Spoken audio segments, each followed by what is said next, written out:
Hi, everyone, and thanks for joining us for the May session of From the Bench Virtual Studio Tour series. My name is Sarah Songer, and I'm the program and studio manager at the San Francisco Center for the Book.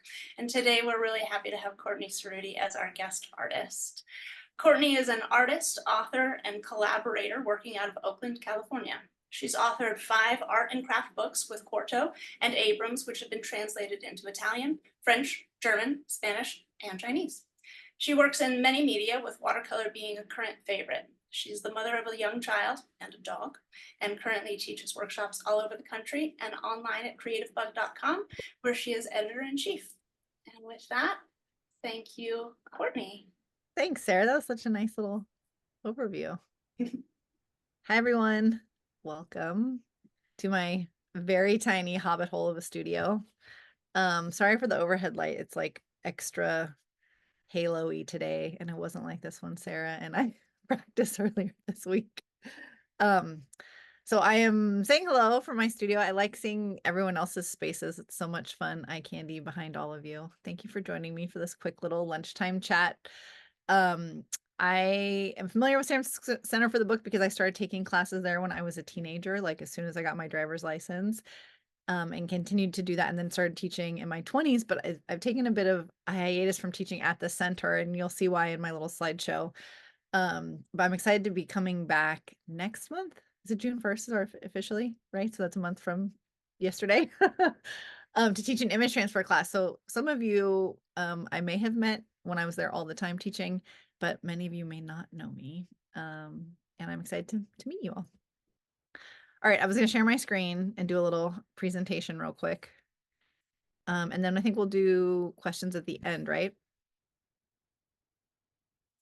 Yes. And you can see my desktop, which is not as messy as usual, so that's great. Can everyone see that? Okay, great, thank you. So I'm Courtney. I used to say I'm a maker extraordinaire. I feel like my making world has shrunk a little bit. I still make a lot of things. I am predominantly, I would say, a painter as far as my art media these days. But I'm an artist, an author, a mama. Early pandemic, I had a child.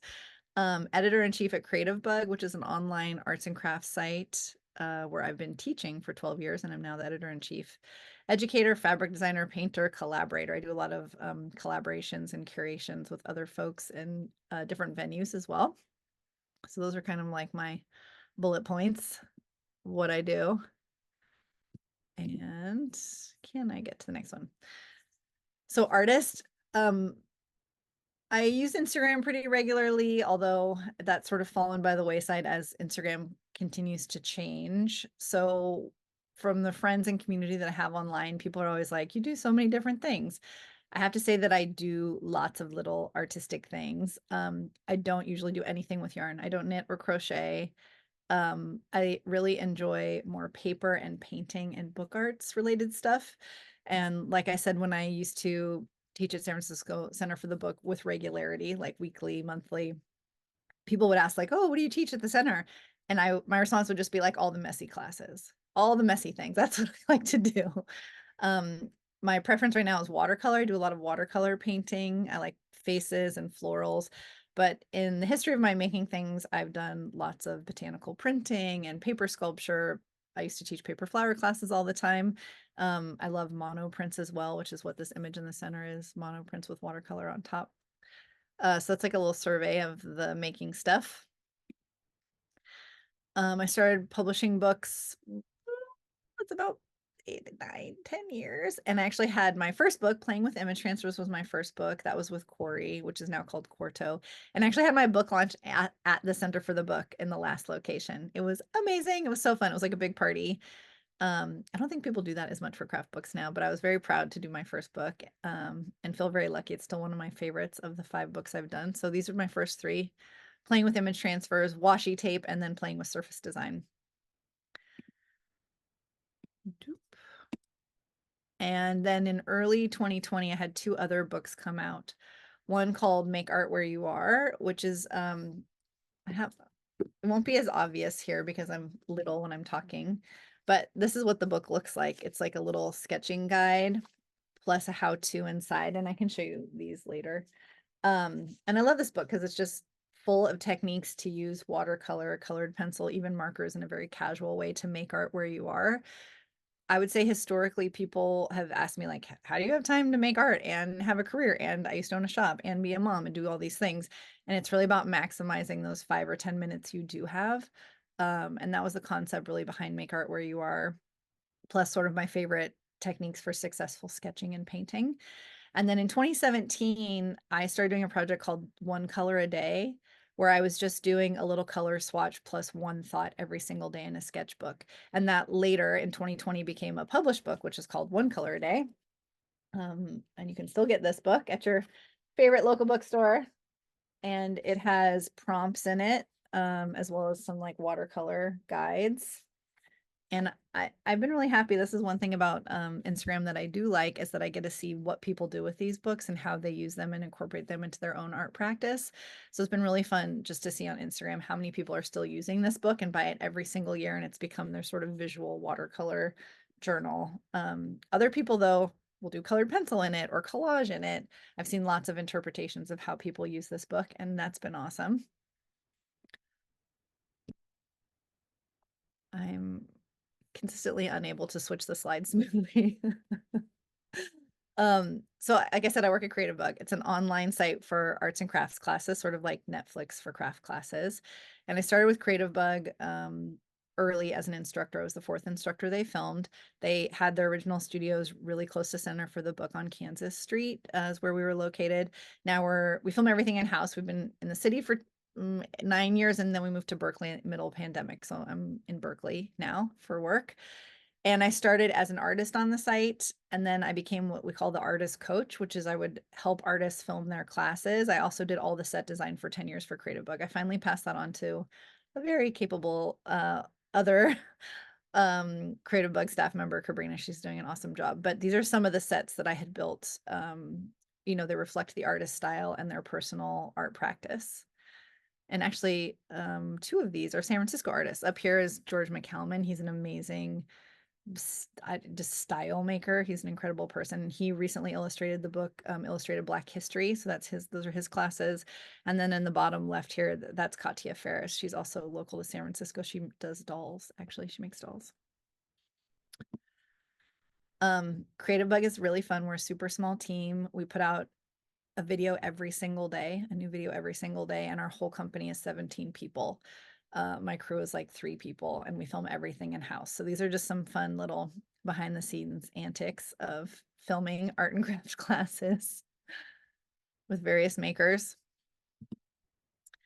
And now as editor-in-chief, I decide who we work with, what they're going to film, what our editorial plan is for releases for the year, our partnerships.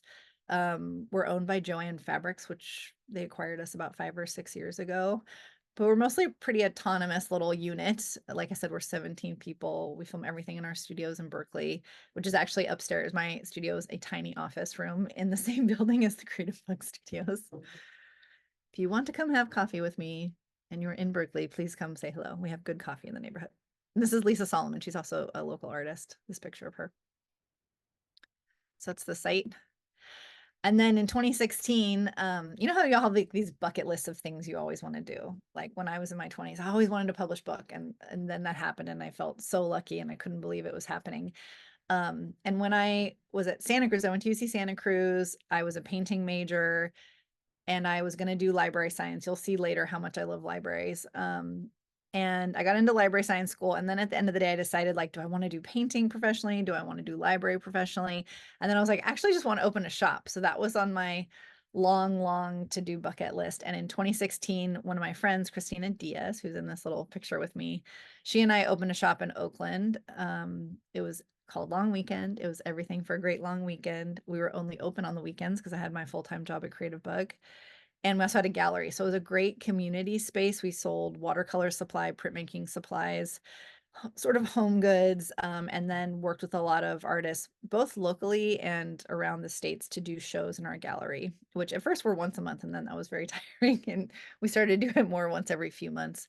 But we closed in 2020 because we didn't know what was going to happen with the pandemic. Lockdown started to be extended and extended. Christina has twin boys. She was mothering, and I had just had a baby. And so we sorely sadly shut the doors. We didn't want to have an online shop. We wanted to have a community space. And if people can't be in your store, you can't have a community space in the same way. But here's a photo of that as a huge part of my life.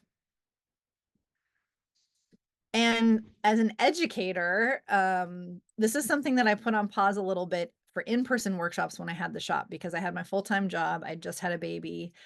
I was working at the shop nights and weekends. I didn't have a lot of time to do in-person workshops. And it's something that I'm trying to build back into my life because I love it so much.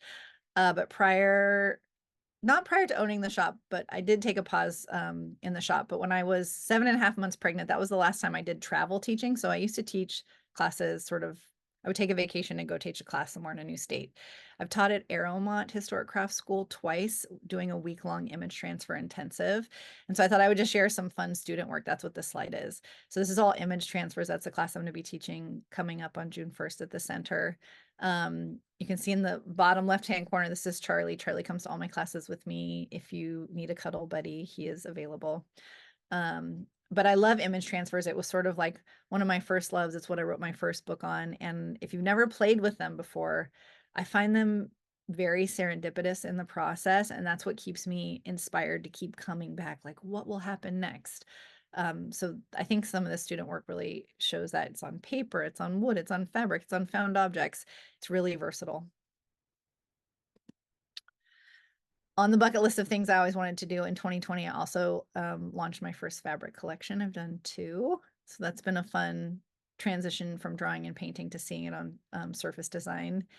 And I also make quilts occasionally. I'm working on one right now. I don't have it with me, but so I love fabric. I always have loved fabric. Watercolor painting is mostly what I do these days. If I have downtime, I did oil painting in college. That's what you see on the left here. And then I love faces. Faces are my thing. Faces and flowers. Like if I just sit down and don't know what to paint, if it's not color swatches, it's usually flowers and then faces as well. So a variety of oil and watercolor there. And then one of the things that I really enjoy and have done in various iterations in the last 15 years or so is curate and collaborate with other people. I started, let's see, probably about 10 years ago doing these object open call shows. So the first one was wooden spoons, which you can see in the bottom right. It was 36 antique wooden spoons I got from a picker in the Midwest. I invited 36 artists to alter that spoon, and then we had a show at what was Paxton Gates Gallery in San Francisco. And then we followed that up with the matchbook show, which was actually 500 matchbooks, probably something around 400 different artists all over the world. And you can see this little this person standing, this like child standing in front of these glass cases. These are filled with altered matchboxes and books. That show was super fun, and it became a little bit addictive to do these objects shows. So then with my friend Mike, who up until just last month owned Faye's coffee shop in San Francisco. He's owned it for about 25 years. It's a video store, coffee store, and gallery. We did something called Caution May Be Hot, and it was a paper cup call to action object-based show. So that's what you see on the left. And we had the exhibit half in Faye's gallery and half in Long Weekend when it was still open. I don't have a photo of it, but my most recent object curated show was actually at the Compound Gallery here in the East Bay, and we did paintbrushes. I don't know why I didn't pull a picture to show you because that's the most recent one, but that was really fun. That was probably about 100 different artists altering paintbrushes in different ways. So if you have an idea, grab a friend. This is always a good thing. You can partner with a shop or a business or something. If you have an idea, it's nice to get other people involved to make it a reality. And on that same note, collaboration is one of the places that I find a lot of inspiration. Mike, my friend Mike, also known as Pooping Rabbit on Instagram, is the one that owned Face. I have done shows together, but we also started doing a community sketch night called Social Sketch. We started this, it's been over 10 years ago. We paused it during the pandemic. We've had a couple pop-up ones, but it used to be meet regularly every month, either in the East Bay or in San Francisco. And the last few years, we ran it exclusively in a place called the Secret Alley, which is what this photo is on the right-hand side. And Mike's a painter. He's a local artist. He's been working in San Francisco for the last 30 years. And he and I also do a lot of painted collaborations.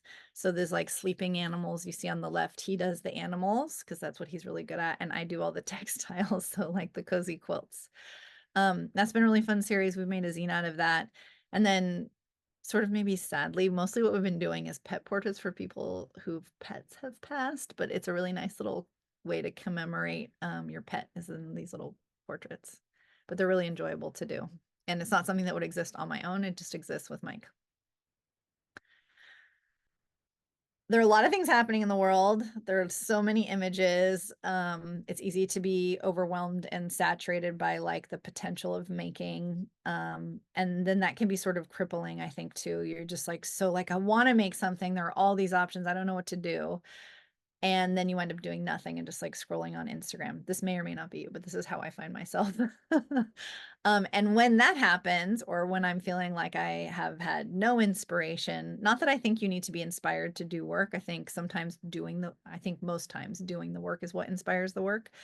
But in general, one of my happiest places it's in the library. And prior to pandemic and motherhood, I used to go to the library at least twice a week. Especially I like the ones that are open late in the evening so I can go after work. I'm trying to build up more of my library practice because it is my happy place. I try to go once a week now. But if I'm on vacation, I get a library card in a new city. I make sure that I go to all the libraries in all the cities I'm visiting. I find them just like such incredible spaces. Of course, there's the architecture, there's the book collection themselves, the people, the history, browsing. I mean, it's like being in a giant bookstore, but you can take whatever you want and it's free. So it's pretty much the best thing ever. So this little spread presentation, I actually did this for Arrowmont, and I originally a few years ago, and I was like, well, I'll dust this off and update it for this little talk. And I had this slide in here because my partner Joe is literally the tallest man I've ever met. He's 6'8", and he actually was with me at Arrowmont, which is why this slide was in here. But it's good to mention because it also shows the tiniest dog, which is Charlie, who's sleeping in the chair behind me. I don't know if you can see him. People think he's a pillow sometimes. He looks like a pillow right there. And I've had Charlie 10 years, almost 10 years, and he was raised at Creative Bug. He goes everywhere with me, goes to work every day with me, goes to my workshops. So he's important. And then I'm a mama now. I had a daughter right before the pandemic, so early 2020, and she's 4, which is hard for me to believe. Her name's Luca. And she loves to come to my studio, which is where we are right now. She also likes to come to my work because it's probably more fun than most people's work. It's full of art supplies. And I like kind of seeing her creativity and where she takes it. We do an annual Tahoe trip with my family every sort of September. And this last one, I brought my like Gansai Tombai watercolor, like big palette of watercolors, which I personally had schlepped to 3 prior vacations and not even taken the box out of. And Luca was like, Mama, can I use your paints? And I was like, sure, I'm not using them. And she made amazing paintings. So that sort of transformed my perception about like, I just share all my art supplies. Luca really likes my Japanese brush pens too. Those are my other favorite current utility to make marks with. I think that's it for my presentation. I'm going to stop sharing. It's sort of weird not to have a dialogue. I'm used to talking to people and having Well, I'm back now. Hi. Hi. Thanks, Courtney. Yeah, and then I'm in my studio, which is crammed full of mostly books and fabric and lots of tea. And it's a little treasure trove hobbit hole. If you can see, there's like a weird little alcove back there too that's only like 2 feet deep that also is full of books and supplies. And I try to come here a couple times a week. It's right downstairs from Creative Bug where I work full time. I'm precariously balanced here with my laptop. And sometimes I just come here and sit in that chair where Charlie is and read books. And that's enough for me to feel like this is a very well-used and loved space. Yeah, and then I have all my books here too. People have questions about books, or I also have my box of image transfer samples if anybody is curious about what the image transfer class will include. But I'm happy to take questions if you guys have any questions. Kelly has a question about on how to get your previous books. So you mentioned that one is at least available at your local bookstore. Yeah, I'm gonna move everyone into gallery mode so I can see everyone's faces. Um, yeah, all of the books you can get online. Playing with image transfers, that's the first book. That is now a print on demand, which personally I dislike the style of that. It doesn't look as good. So if you can get a used copy, I would recommend just getting that. Or get it from your local library. A lot of libraries stock most of these books. The rest of them, they're all in print. That's the only one that is sort of like print on demand, which I think is a weird choice, but I'm Cool. not in charge of that. Thank you for asking. I have another question about whether you've always been a daily art maker. Like, have you always had a daily sort of practice, or Yeah, did you it sort of comes teach and yourself to goes. do that? Yeah, that's a good question about the daily art making. It definitely comes and goes. I think like if you participate in the 100-day project, for example, I've done that a few times because I'm so immersed in sort of that crafty world. And I have these great intentions. I start something, and then like 30 days into it, I get distracted and do something else. And at first I sort of felt guilty about that, but then I sort of reframed it because the point of that practice, 100 days, is to get you making, to get you thinking, to spark creativity. So if it leads me in a different path, I'm okay with that. I can't feel shame or frustration for myself. I have to just be like, oh, this was the whole point. Yes, I did not complete 100 days of this one thing, but I'm off and making something else. So sometimes I will do something daily, like within a particular style or practice, um, but not always. It just sort of depends. The other thing that's sort of like tangential to the libraries is I read a lot, and that also goes in fits and starts and waves. I could read like 5 books at once and be just totally engrossed, and then I can have these sort of like fallow periods. And for me, that feeds my creativity, and then I don't feel guilty about it. I mean, some other people might be like gardening or cooking or other creative pursuits that aren't necessarily art making. I see a lot of book people though, because I these great bookshelves behind you. Yeah, Kelly and Lisa and a few others. Dina has a question. She's getting newly obsessed with fabric design and wonders if you have suggestions of a teaching source. For fabric design, yeah, that's great. I could see the pieces behind you, Dina. If it's the same Dina, those would make some amazing quilts or fabrics. I would say my book, Playing with Surface Design, does cover that, but it's totally analog. It's not digital. Creative Bug, I mean, this is what I know best because this is what I do. We do have quite a few digital classes on how to design repeat patterns. You could use Procreate, or you can do it on your computer using a program. But what's nice is like with Spoonflower, for example, if you've heard of that, they make it pretty easy for you to upload an image and then just print samples. So if you're curious about like, what does it look like when I do this? What happens when I like make my motif large or small or change my colors? Then you can sort of affordably print fabric on demand. And we actually have a lot of friends, and we work with a lot of artists who use that Spoonflower professionally for printing fabric that they might do some kind of subscription for. So the quality is really good too. I got in enough trouble with it that I am trying to teach a Procreate class from different aspects of Procreate. And yesterday it was with fabric design. So I've got the 4-corner thing. The half step is confusing. And I wonder if there's anything beyond half step also. Another specific question for you, and I can do this through your business. No, that's fine. I would say on Creative Book specifically, we have a class. It's not using Procreate, but it's doing a pattern repeat every single day as a daily practice for 30 days with Cleo Papanikolaou. She's also local. And it's analog, so it's hand painted. I couldn't come in person because I'm down in Cambria, but Oh, that's a lovely place to be. Yeah, so the one on Creative Bug is online, and okay. Cleo's class would probably be a good one. And I can maybe share a link or something, I don't know, to Sarah if you have Dina's email or Sure thing. yeah. Yeah, there are lots of good sort of online resources for figuring out the repeat pattern. It can be tricky. This is a charming presentation. Thank you. Thank you, Dina. There's another question that maybe kind of sounded like you're willing to mix it up, but Kelly wants to know if you focus on one material or craft at a time, or you sort of have everything going on all at once. Ooh, this is where the piles come into play. I'm a big pile person.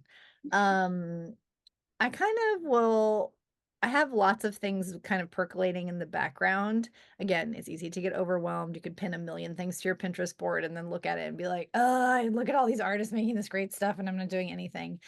I do kind of get into little silos of engagement and interest, but it does switch. So like right now I'm making a quilt, but then I've been thinking about like, oh, I should get back into doing more stamping and carving more stamps. And how does that feel? So then I did like some block printing on this quilt. So sometimes they overlap. Um, and also I would say in general, a lot of my making, not my painting, but my making is inspired by who I'm going to gift it to. So I used to make a ton of things for my mom, for example. She's a huge Halloween person and her birthday is in September. And basically starting in September, she gets like Halloween gifts. And then for Christmas, sometimes she gets Halloween gifts. So her house is full of like stuff I've made for Halloween. And now that I have a kid, it's my kid who I'm making things for. So it kind of shifts and that's how I get inspired. But then I have piles of like the to-do list and then I like to keep it in my site so I don't forget about it. So it's like, it's the same reason I have like 100 tabs open every time I have the internet open. It's sort of like my to-do list. Totally. And then I would say I'm really inspired by books. I get a lot of books from the library. I order a lot of books online, like used vintage kids books and stuff on Abe Books or just like from all over, and zines. That's another place. So I have these stacks of things that I'm like, oh, this illustration style I'm really curious about, and then I'll sort of immerse myself in the visuals of it. Whether or not I'm doing output necessarily, it's not always the case. It just depends on where my mind's going. Did that sort of answer your question, Kelly? Thumbs up. You kind of implied you have some thoughts around Instagram and being an artist on Instagram. I'm Yeah. curious Yeah. to hear a little bit of. Let's see. I want something better, I guess, now. I feel like Instagram used to be this amazing community connector. I mean, that's literally how I met Mike Pooping Rabbit. You saw how much I talked about him. He's one of literally my best friends. I met him on Instagram. I met my partner on Instagram in a very roundabout way. So it's definitely served me well. I found out about my favorite museum in Paris because of Instagram, because it was somebody's suggestion. I just feel like the authenticity of connection has changed there. And for anybody who's a visual person, Instagram has so much to offer. But now I'm just getting like fed Temu ads and weird hormonal dieting things. And it's not even recognizable in the way that it used to be. I don't know what the next thing is. I feel like newsletters are coming back, blogs are coming back. Luckily, many of my online friendships I can maintain without Instagram because I've known these people now for years and I can chat them in different ways, or they're local and I can meet them in person, and that's nice. But I am sad for us, like as a community, that it doesn't facilitate the same sort of community that it could prior. And it's really hard for a lot of small makers who rely on the sales. I'm definitely not on TikTok, which I'm happy about given all the stuff I'm hearing about on the news recently. But I know Macy's here. I think what's nice is Macy, for example, has this amazing space where you can go and do a residency, and these people are coming from potentially probably all over the world for Macy, certainly all over the United States. And then you can create those real in-person connections in places like that. So luckily those spaces have not gone away. I think those are really thriving and coming back in a really amazing way post-pandemic restrictions. And I'm just hopeful that like we can make the connections there. I just don't know what's going to happen with Instagram. I'm still on it. Yes. Do I still post on it? Yes. Am I on it the way I used to be? Hell no. No, I'm not. And do you have any issues as a designer and an artist with your work being stolen or reproduced by others through the internet? That's something. I mean, not that I'm aware of. I've had weird little one-off conflicts with style change or copying from watercolor randomly with people more in person. But no, I would say overwhelmingly, I think people ask this too when you teach a lot. I think sharing the information and being generous with it allows you also to sort of like fill up your reservoir of inspiration. Nobody can do something exactly like you. Yeah. And also I think the artists that do the same thing over and over and over are the ones that are probably more vulnerable to that because they're not innovating in their own way. I mean, I think creative people are constantly being inspired or distracted or curious about lots of different things. And so inevitably you evolve. Teaching makes you evolve. Seeing what your students do will also put you on a step forward on a path. So I don't worry too much about putting stuff out there. Right. Yeah. Um, I mean, it's if it has happened to you and it can definitely be like a real soul crusher when you have to have these awkward conversations about like what's going on, you know. yeah, yeah. I've got one more question lingering we can squeeze in here. Sarah wants to know how you get painting or art making done with a 4-year-old. Oh my She gosh. also had a baby Yeah. during the pandemic. Include her when or your child when you can. I feel like that has helped, but I do have to set my expectations. I'm not going to embark upon a commissioned portrait of someone's child while I have my 4-year-old next to me. That would never work. You have to be more open, and I would say just change your expectations about what you can create. So yeah, I like don't make it too precious. I take Luca to the botanical gardens and we both bring our little painting kit and we sit down and maybe I get one sketch done and I'm also playing hide and seek with her at the same time. And that's okay. It's like the output's really different. And that has been personally, that's been a weird place for me. I feel like I was always go, go, go, go, go, do all the things, da da da. And then pandemic slowed us down, having a kid slowed us down. So it just kind of shifts and changes things. But you also have to you have to carve out time and space for yourself too. That's also hard to do, I think, as a mom or just a human to be like, no, I need this for myself. Like my partner's really good at it when it comes to exercise. So I'm like, how do I do that with like creativity? Um, so we're always working on it, but Yeah, I'm sure. yeah. All right. Well, thank you, Courtney. Thank you so much for Everyone. taking the time to stop and talk with us today. And thank you all for coming. Next month, June 6th will be the next From the Bench, and our guest is Insia Dot. Many of you may know her. She lives in San Francisco. She's a book artist. She works a lot with laser cutting. And she'll talk about sort of her transition from her tech career into her very active now art career. So there'll be a link for that in the feedback email that you'll be getting soon. And we hope to see you again next month. Thanks again, Courtney. Thanks, everyone. Nice to see your faces. Thanks, everyone. Bye-bye.